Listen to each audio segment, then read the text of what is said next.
occasion also coincided with the Miss Universe pageant, which brought together beauty candidates from all over the world.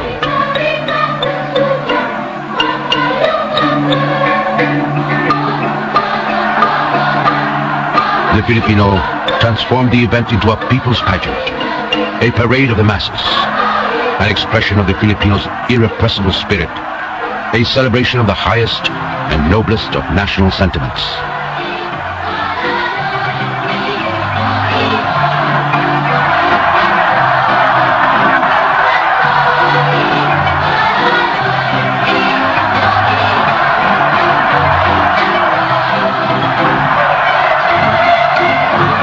International guests from neighboring countries and from Mexico, Spain, the Union of Soviet Socialist Republics, the United States of America, Israel, Italy, and England came to grace the occasion. Among them, the Marqueza de Villaverde from Spain, Cliburn, pianist from the United States of America, Rufino Tamayo, painter from Mexico.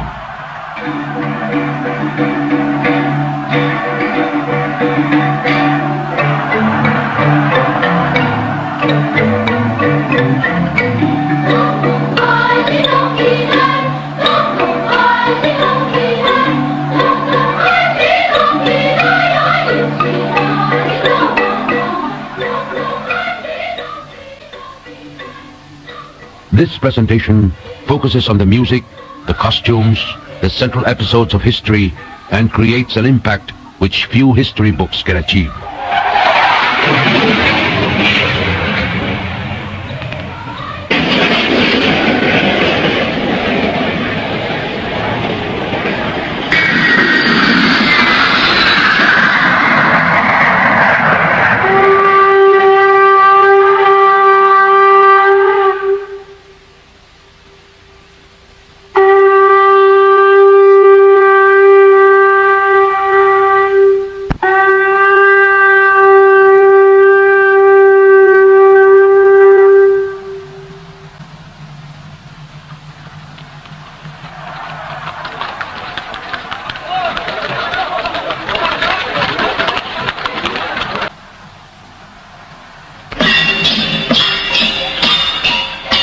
In an opening ceremony, generals of the Philippine Army make a formal presentation to President Ferdinand Marcos.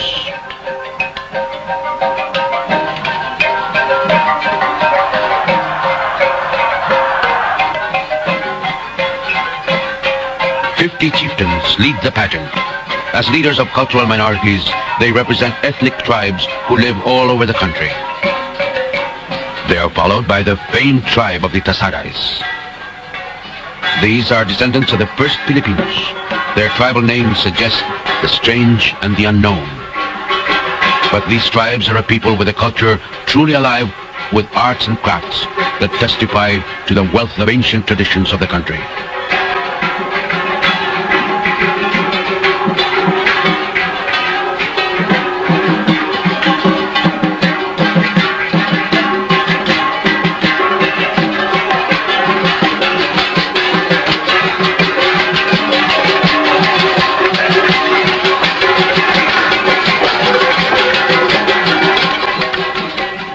From the provinces of the north come the hardy mountain people known for their colorful costumes, their ingenious headdress, and their intricately woven clothes. They are brave warriors and masterful builders of the rice terraces of Mount Banawe. Carved out of mountainsides 2,000 years ago, these rice terraces are known as the 8th wonder of the world. From the islands of Visayas, the Tagbanwas still live by the kaingin method, or slash and burn agriculture, but together with the Hanunuo tribe, they are among the most literate of cultural minorities and boast the use of an ancient syllabic system. It is in this region that the ancient manuscript called Maragtas was found. This manuscript throws some light on this land in pre-Spanish times.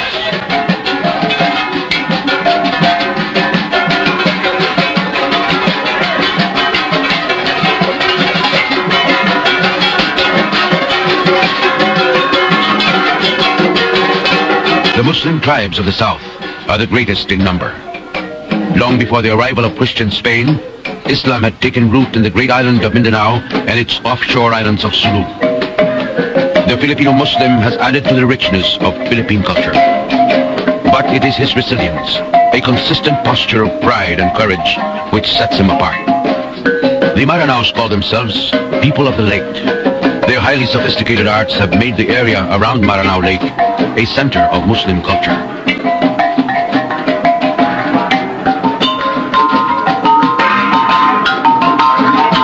There are some 250,000 sea nomads who call themselves the Tausoks, or people of the current. They live in fluvial communities, mostly off the southern coasts of Mindanao.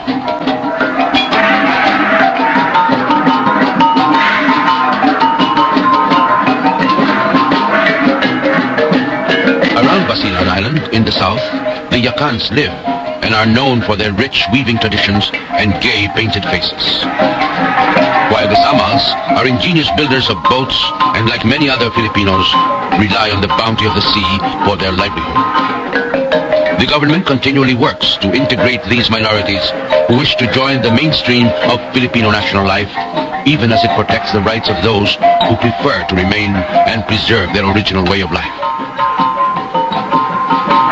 These tribesmen number more than 4 million. Each tribe has something different to offer. The gentleness of manner, the charm of simplicity, the exuberance of arts and crafts, the unique dance forms, their ingenious instruments for music. But over and above these, their way of life exhibits that ageless wisdom, an understanding and observance of the timeless unspoken laws of nature. All of these come together in a display of intense variety, of a convergence of cultural wealth.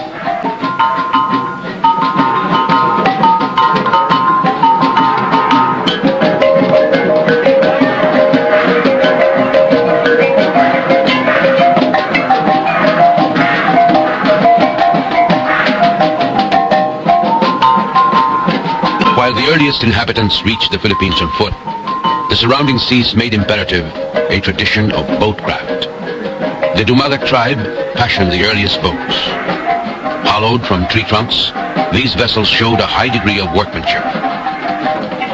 The Spaniards called the early Filipinos Negritos. However, they called themselves Lord of the Land to indicate the antiquity of their settlement.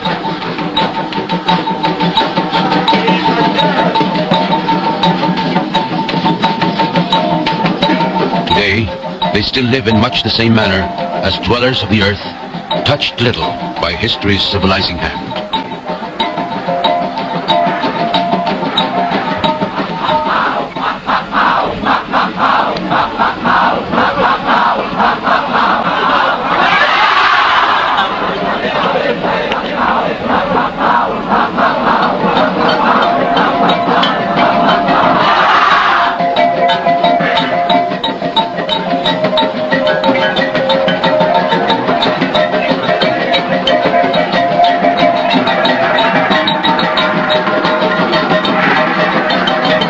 The next wave of migration brought the seafaring founders, the Malays.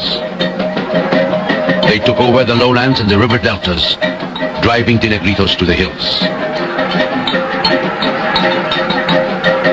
It is easy to conclude that they sailed from the nearby island of Borneo or farther inward from Indonesia.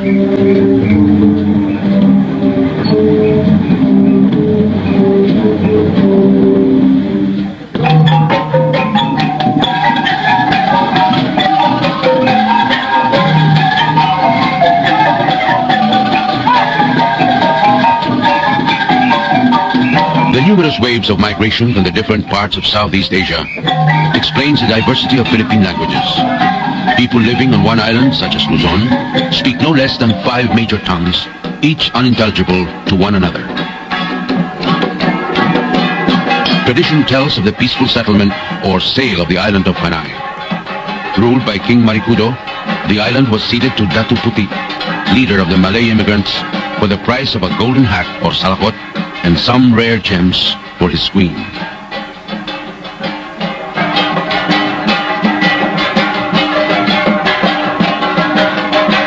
These Malay forefathers were farmers.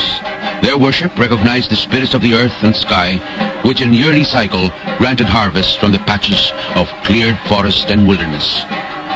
Even in their primitive society, they have custom, ritual, and tradition. Their basic unit of society was the family, the large extended family who lived together in a settlement called barangay, named after the boats in which they traveled to the Philippines from their ancestral homes. Each settlement was ruled by a datu. This title referred to a leader, not a king. In his territory, there were free men and slaves, but each barangay was a free and independent unit. Through time, the winds of change swept the islands. The threads of many cultures, the streams of a racial mix, entered into the making of the Philippines. The Sulu lands in the south became a racial melting pot as the growing trade in pearls attracted adventurers from all over the world. Ships from as far as China, Sumatra, and Java came and created a trading crossroads in the south. Sailing trade routes to the east, the Chinese came in junks with goods for the commercial ports of the South Seas. As passengers and traveling merchants, they settled at various points in the archipelago to enrich the texture of national life as merchants and artisans. Intermarriage made permanent the various cultural influences brought about by foreign traders. Each new seed, each new cultural influence which touches ground on this soil springs forth transformed as the Filipino makes it his own.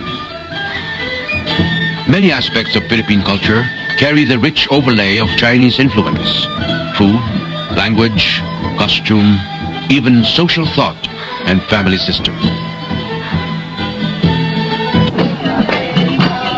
Through the two Indonesian empires of Srivijaya and Majapahit, Indian cultural influence flowed to the Philippines.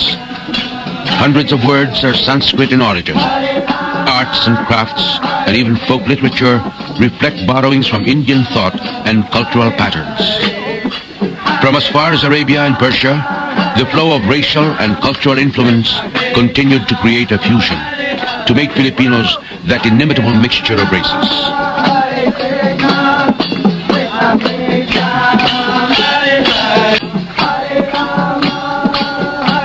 Filipinos are an ancient people, but history fused its destiny with the West. On March 16, 1521, Ferdinand Magellan and his conquistadores brought Spanish Christendom and the roots of Western civilization. 3 Spanish ships, sailing westward routes across the Pacific, raised the rugged coast of the island of Zamora. Magellan promised the King of Spain that he would find a route past the great American continent to the famed riches of the Spice Islands. In this search, he drove his men through the overwhelming expanse of the Pacific. Through the long journey, they endured conspiracy, starvation, and disease. Raja Humabon, ruler of the bustling town of Cebu, received them with hospitality. Upon Magellan's urging, Humabon consented to be baptized a Christian and become a vassal of Charles, the King of Spain. Humabon himself had vassals of his own. One, the strong-willed and fearless Lapu-lapu, chief of the island of Mactan. Because he refused to pay homage to the King of Spain, 60 Spanish soldiers set out to teach him a lesson. But the native warriors fought a brilliant battle. Armed only with bamboo spears, primitive cutlasses, and bows and arrows, Lapu-lapu and his men stood their ground against the steel-clad Spaniards. Fighting for their land and their people, they drove the invaders back to sea. This rash attempt at dominion cost Magellan his life. The defeat compelled the 3 Spanish ships to weigh anchor in hasty departure. Only one, the Victoria, continued to sail westward back to Spain, and when they reached the harbor of Seville, they had gone full circle around the globe. These men, who journeyed to the Philippines, were also the first men to sail around the world. 3 Spanish expeditions were sent to the east. Each one made its landfall in the Philippines. Villalobos, who led the 3rd expedition to the islands, named them Las Filipinas in honor of the prince who was soon to reign as Philip II. When Philip succeeded the Spanish throne, he decided to colonize the Philippines. The young conquistador, Miguel Lopez de Legazpi, initiated the 400 years of Spanish rule with a conquest by the sword and the cross. As an outpost of the great Spanish Empire, the Philippines became the seat of Christianity in the East. The Catholic faith is perhaps the most enduring achievement of Spanish rule. The conversion gave the people a distinct way of life.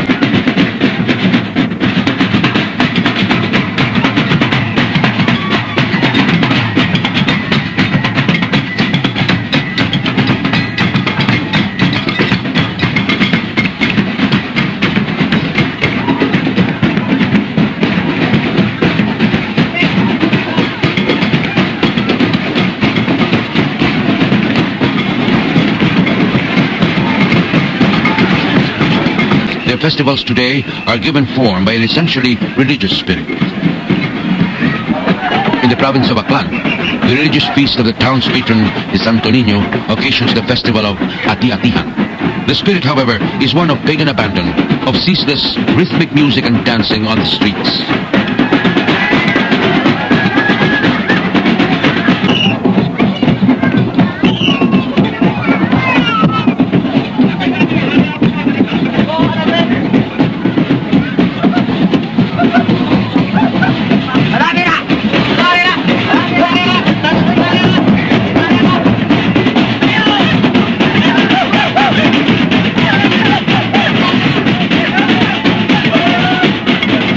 Religion is more evident in the obvious solemnity of the Moriones, which reenacts episodes from the story of the redemption. This celebration takes place on Holy Week preceding the Christian Easter liturgy.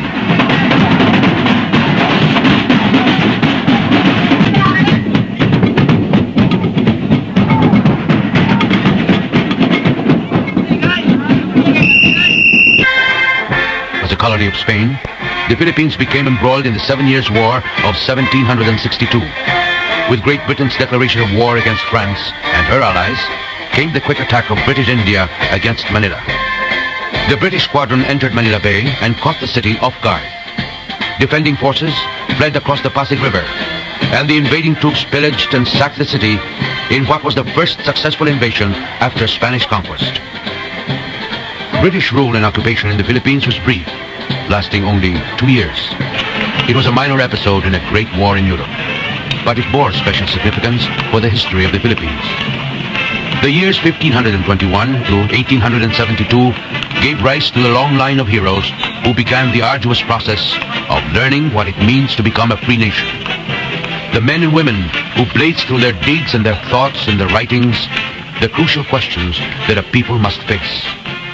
In the northern provinces, Diego Silang seized the opportunity to free his people from the yoke of Spanish rule, and without reference to the British, spread his rebellion through the countryside.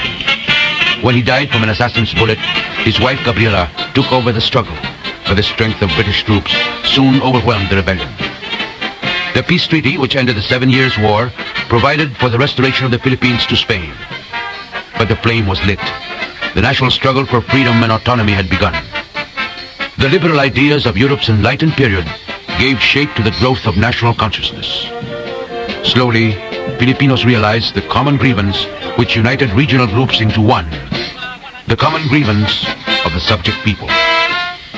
The colonial experience which itself served to create one nation, one fatherland. The leaders of the revolution themselves, rugged individualists, fostered different paths for the struggle. The young warehouse worker Andres Bonifacio believed that the time was ripe for recourse to arms, to right the wrongs suffered by his countrymen. To do this, he formed the Katipunan, a secret society which rallied together young recruits and the peasantry of Luzon to the cause of revolution. On August 26, 1896, he led the cry of revolt in Balintawak, which ended irrevocably the peaceful campaign for freedom. Others saw the same deteriorating situation, but took an essentially reformist view. The propaganda movement, which they began as exiles in Spain, called for the introduction of reforms by the Spanish colonial government. José Rizal, who rose as the foremost Philippine national hero, called for a period of learning and discipline for his people, to learn to work together, to unify their means, their purposes, and their ends. He was convinced that the move to armed rebellion at that time was disastrous. Instead, he inspired his countrymen to the cause of education, that by means of instruction and hard work, they may acquire a personality of their own, worthy of the liberties they demanded. Condemned to death by Spanish authorities, Rizal was shot by a firing squad in Bagong Bayan on December 30th, 1896. His execution sparked the people's resentment, and the revolution spread like wildfire. On June 12, 1896, the Philippine Revolutionary Government under General Emilio Aguinaldo declared its independence from Spain in Kawit, Cavite. For the first time, the Philippine national anthem was sung and the Philippine national flag unfurled.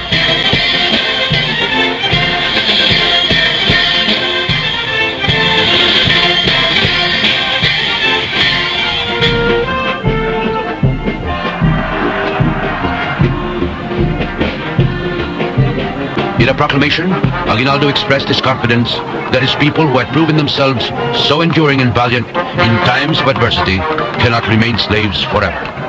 Such a people must be called to greatness, to take its own place at last in the great assembly of free nations. Meanwhile, across the Pacific, the Spanish-American War broke out. On May 1st, 1898, Commodore George Dewey destroyed the Spanish fleet anchored at Manila Bay. When the smoke of battle had cleared, Filipinos found only a change of masters. American victory laid the terms of the Treaty of Paris, and Spain ceded the Philippines to the United States. For Filipinos, this intervention seized the freedom which was so close at hand. Filipinos refused to consider the Spanish cession valid. In 1899, an assembly of Filipino leaders gathered in Malolos, a town outside of Manila, to write a constitution of the Philippine Republic. The document spoke well of their ideas for peaceful and orderly government. But the Republic was short-lived.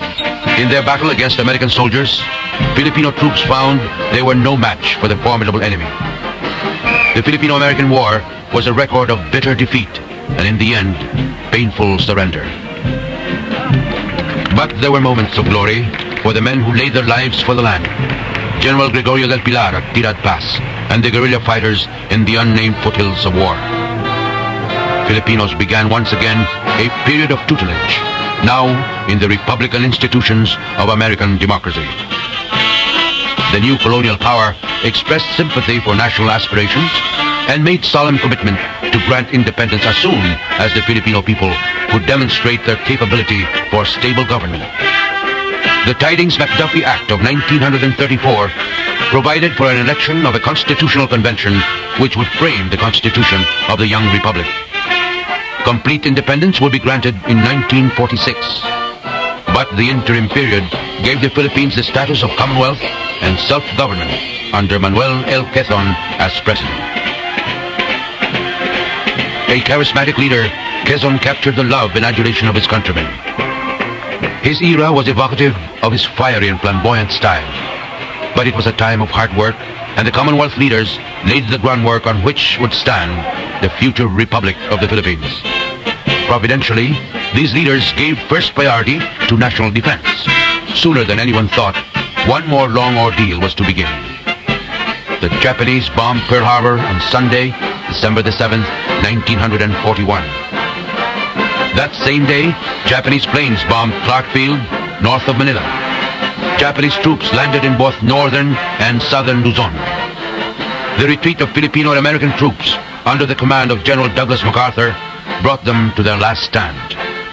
Bataan and the island fortress of Corregidor have become symbols for the bravery of both Filipinos and Americans who fought against the march of Japanese forces.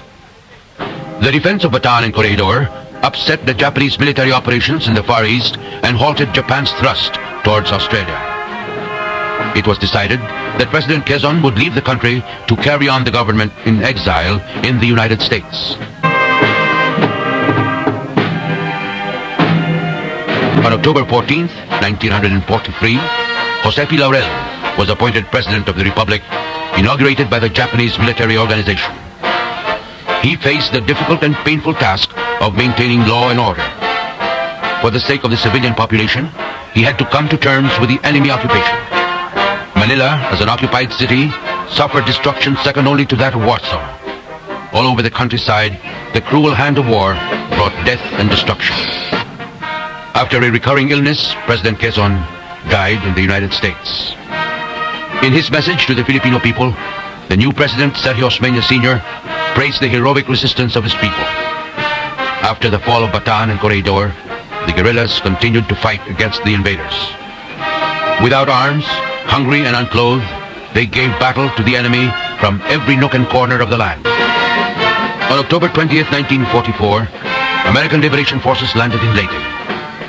General Douglas MacArthur fulfilled his historic promise to return. General Carlos Romulo, who later presided over the august assembly of the United Nations, shared the peril and the pride of the occasion. MacArthur urged the Filipino people to draw on the indomitable spirit of Bataan and Corregidor to renew their strength. For the tasks that lay before them, the Filipino people needed every ounce of will and determination. Liberation was at hand, but it was a time to rebuild on the ashes of war, to come together in the aftermath of so terrible a destruction. The process of rehabilitation might have been as much an ordeal as the long years of fighting. In the end, who could find the will and the strength to carry on the unfinished business of nation building?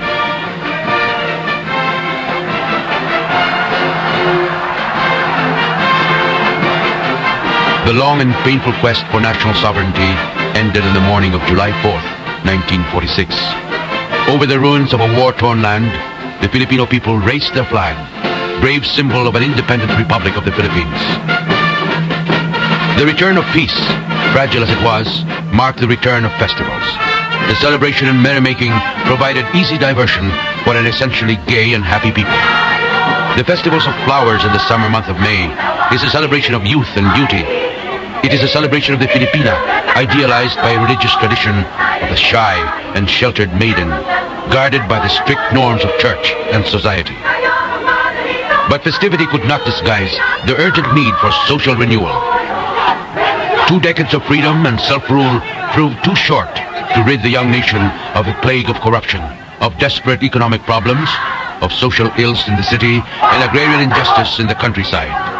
The arrogant power of the entrenched elite, addiction, senseless violence, the breaking down of order in public life crippled any move for progress. Soon the angry face of discontent took to the streets. It was difficult to know what the people feared more, the violence of protest or the sense of defeat that anything could change.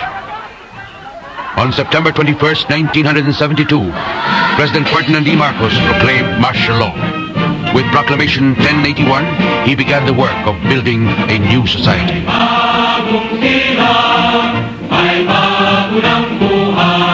This decree was a promise, an earnest for the future, a monument to the revolution that transforms and directs for the ultimate freedom of man.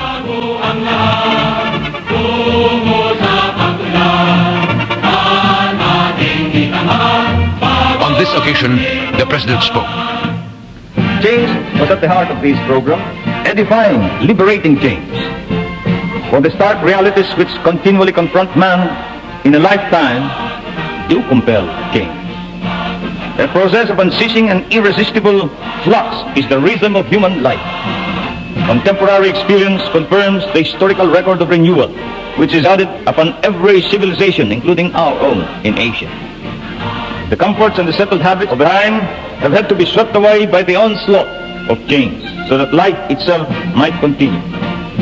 Necessity makes its own fulfillment.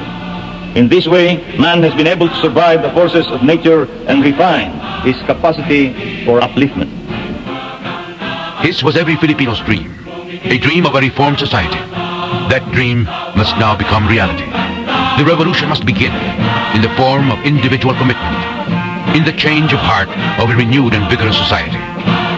A society characterized by a new sense of order and discipline. A society fired with an enthusiasm for work, giving new vitality to commerce and the building of industry, governed by a spirit of trust and goodwill. This vision creates a new world and a new beginning, a solemn pledge to the country's youth for their world tomorrow. Today, the Filipino must look ahead, for he faces yet the greatest challenge. In this time and place, the Filipino must once again prove himself to live truly in the service of his country and his fellow men. The new Filipino comes forth imbued with the responsibility and a deep sense of commitment to his tasks. The protection of natural resources, the care of our cities, the fight against poverty and disease, the tilling of the soil for richer harvests, building the youth for a better and stronger tomorrow. In these tasks, his strength lies in his history, the proud history which on this occasion he recalls and presents to the world. This then is the story of a people's mighty struggle to be free, to build on this land a home worthy of the dignity of man.